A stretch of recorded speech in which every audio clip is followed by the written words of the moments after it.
Mahlalela. Yebo. Ukhona ndoda. Yangikhona. Ngibani? Yimi lapha yimi Mandevana. Mandevana, all right, wena sembuya bro. 1 minute. All right, sharp. 1 minute.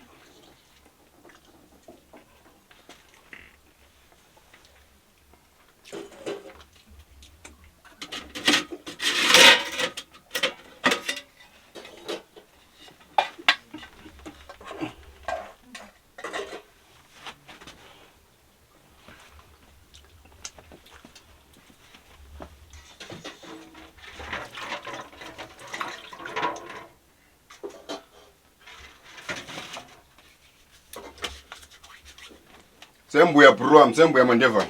All right, sharp. Ngizakulinda phandle. Hayi ngiyabuya. Sembuya.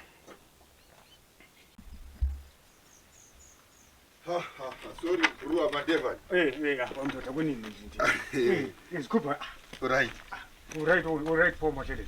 Ngiright. Ushaba. Uthi ngizocheka ngizoboleka ihloka ndoda ngifuna ugamla isigodo sami lapha. Ihloka. Ngifuna ugamla isigodo sami leni isigodo esiwele ethangweni lapha. Ihloka lami libole ngondlovu zina. Ulibole Libole ngondlovu. Oh, okay. Hayi manje sokuthi sokumele kanti manje uyokusenzakalani uthi mebhulala ihloka khona la. Ngumntwana. Oh, Hayi. Akhuluma kakhulu. Oh, okay. Hayi ngivele mangayi ukuthatha isikhathi eside kangaka. Ngithatha isikhathi eside. Umuntu omntwana uzokungidela.